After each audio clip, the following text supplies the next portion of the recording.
Alright guys, welcome back into another PGA DFS video. We're going live July 3rd, right before the kickoff of July 4th. Got off a little bit earlier today, which meant I didn't take a break, which is why we're doing the live stream a little bit later today.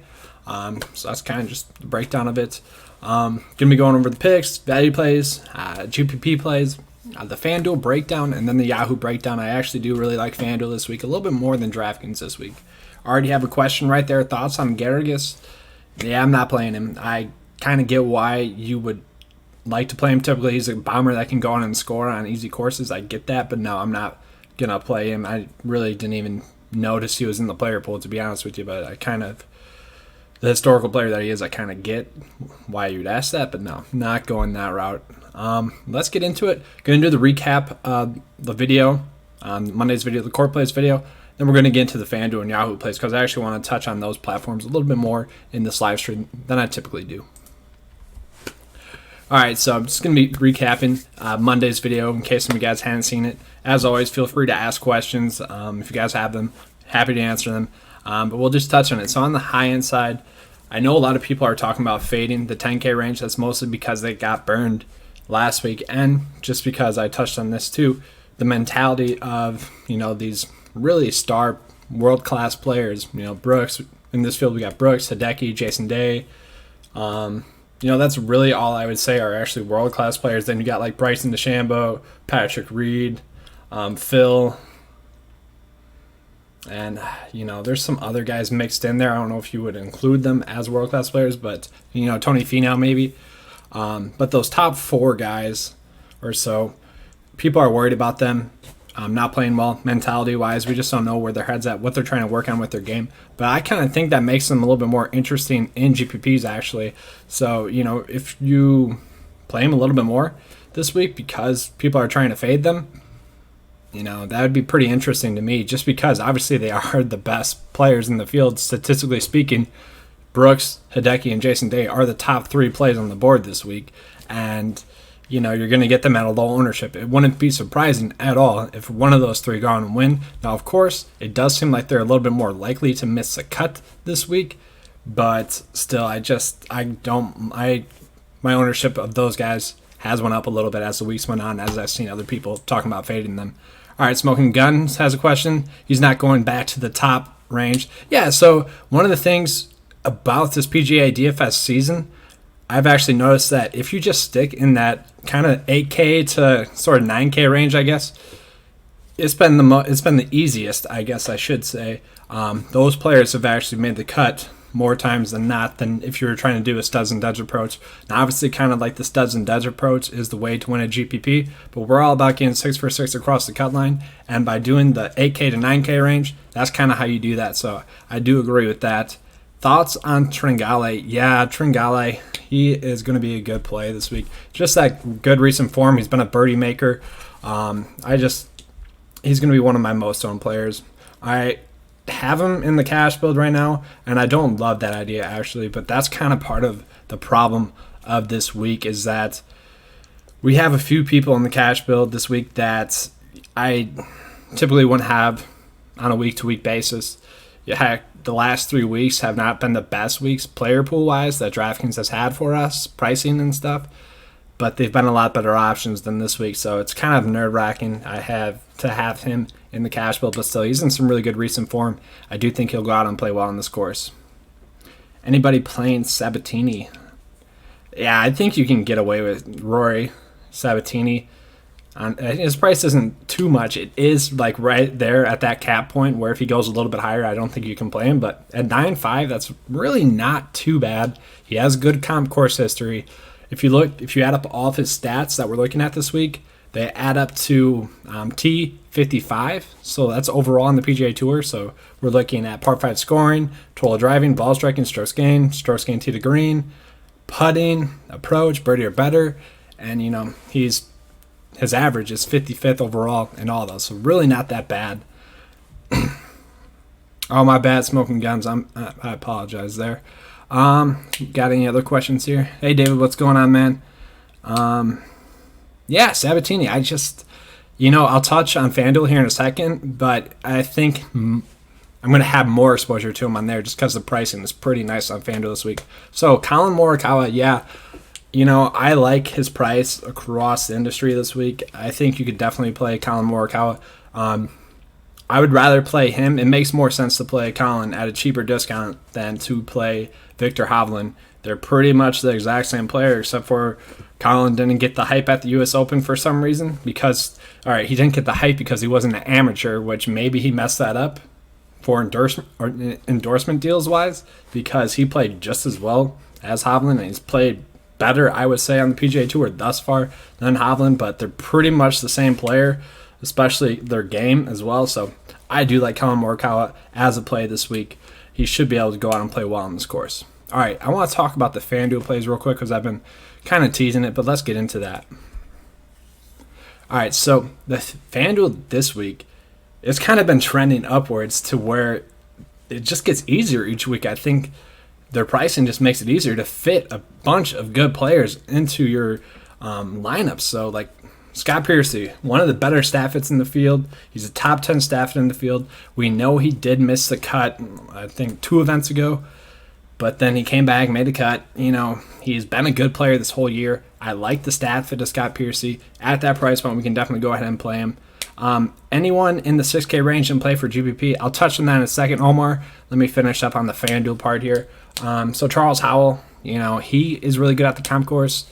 Touched on this a little bit in the last video too.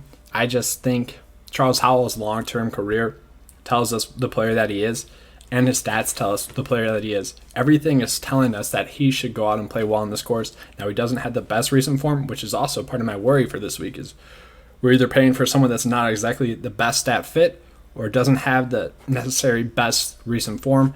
That's kind of just the struggle with this week. It's not going to be a week that I go overly too hard on, but on FanDuel, I will be actually increasing the lineups that I put out on FanDuel, and I'm going to scale back a little bit on DraftKings. Sanjay M on FanDuel, he's $100 more on FanDuel than he is on DraftKings. We hardly ever see that, and so that's kind of just seems like a steal to me.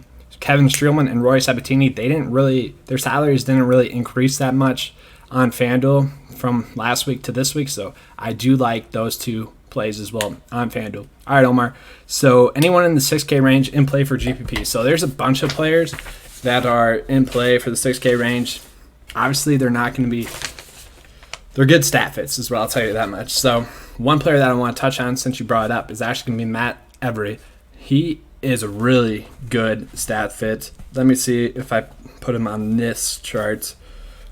Pretty much he was a top 15 stat fit. Yeah, top 15 stat fit. So his strokes gained so I'll just touch on it this way. All of his stats are 87 or better, and they're all like in the 50th range or so, but he's 13th in birdie or better percentage.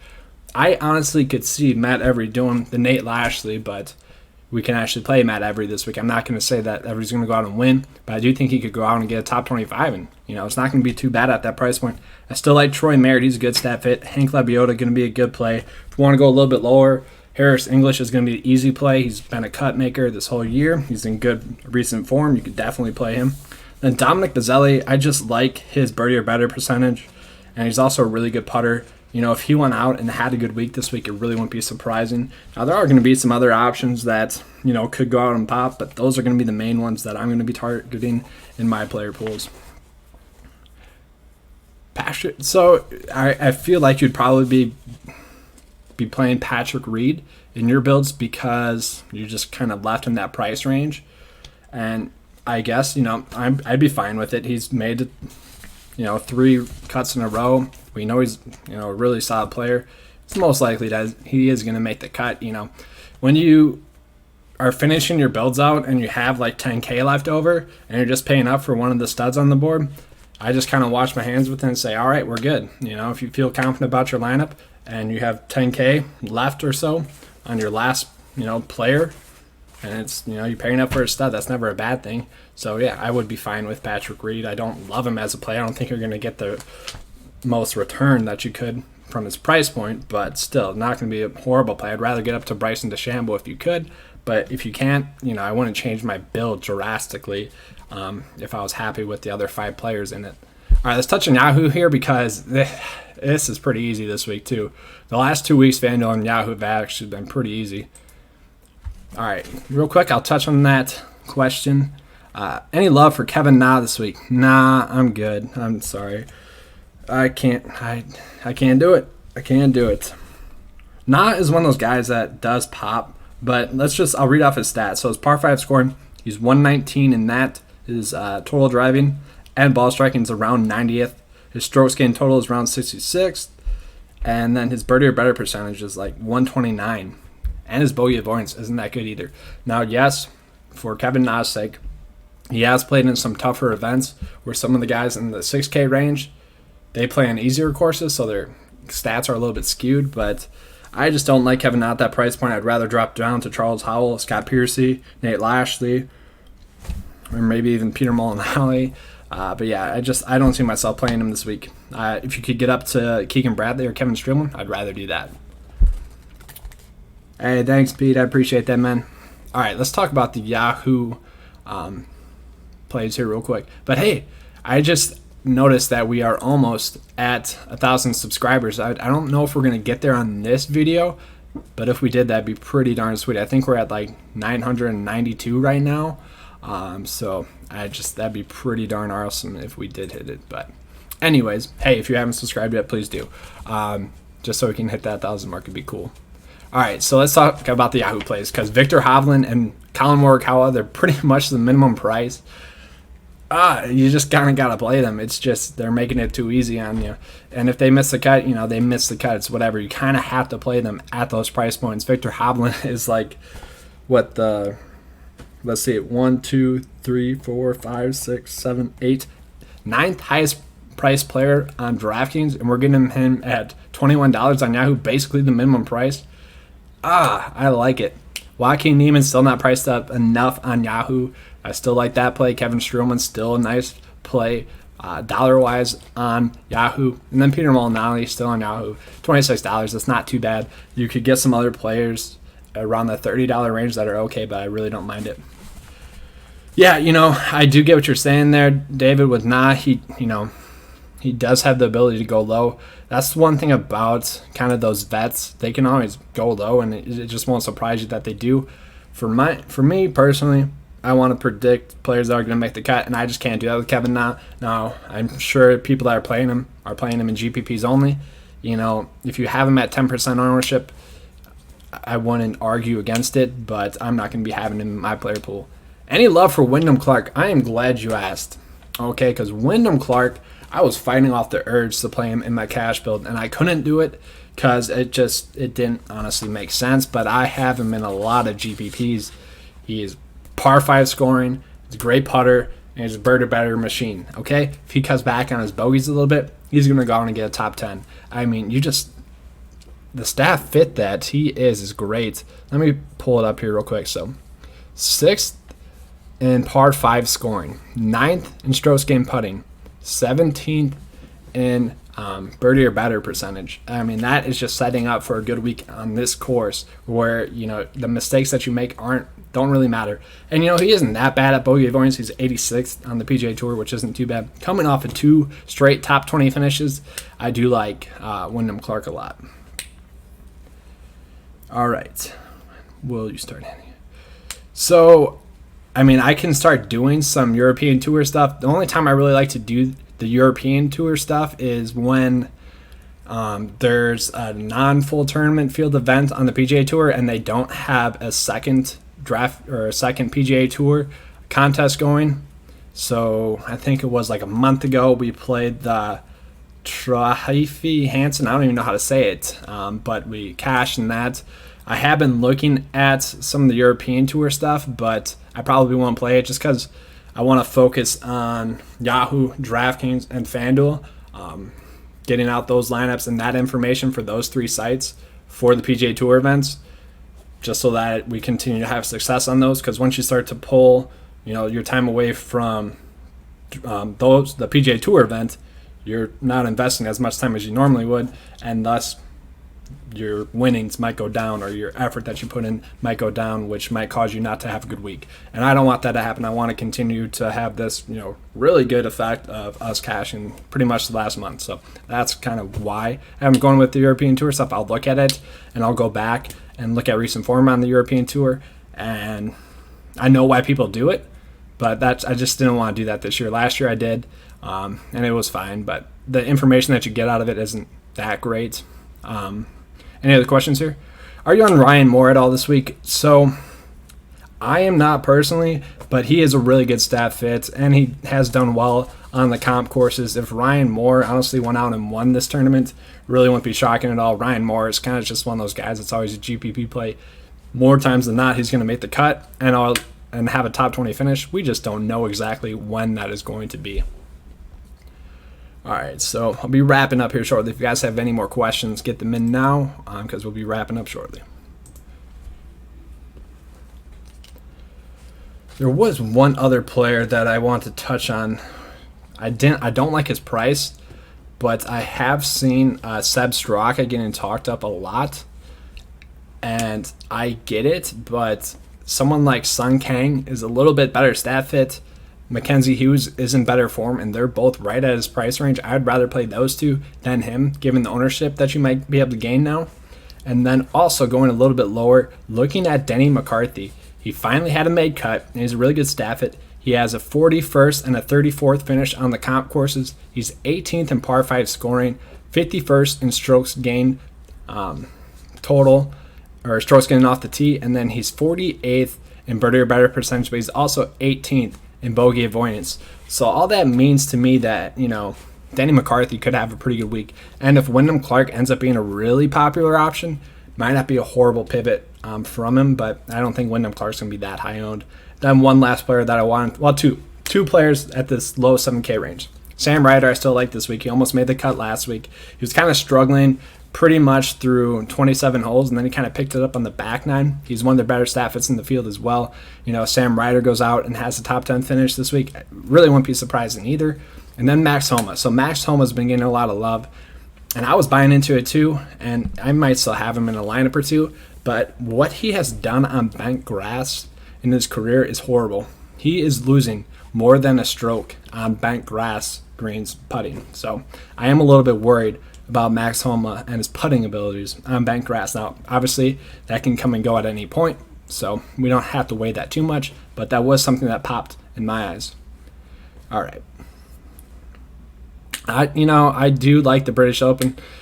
I'm not sure if that one's my favorite, but there is something to waking up early in the morning and seeing it on TV. It's kind of fun. I don't know.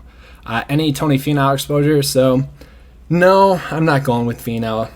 This actually should be a really good course for him, and I do think he's going to be one of the top players in this field that actually tries hard and really wants to grind out to make a cut because he's been playing bad. But no, I'd rather just go with Sungjae Im, Rory Sabatini, or even just go down from there to Kevin Streelman. So no Finau for me. You kind of had to put your foot down on some point, and he just didn't make the player pool for me this week. But if he's making yours, and you have him in some of your GPP lineups, don't get too much exposure with him, but if you have him in some of your GPP builds, I won't blame you. All right, so yeah, Scott Piercy, I do like Scott Piercy. Theo, he's I already touched on it a little bit, but he's a really good stat fit, and his season long, he's been a really good player for us, so I'm going to keep playing him. All right, we're about to get off here, guys. Appreciate it. If we haven't yet, please like and subscribe. Trying to get to 1,000 subscribers. Today, can we do it? Maybe tomorrow morning. We're right there, so it'll be pretty nice when we get there. Kind of a little goal accomplished there for me.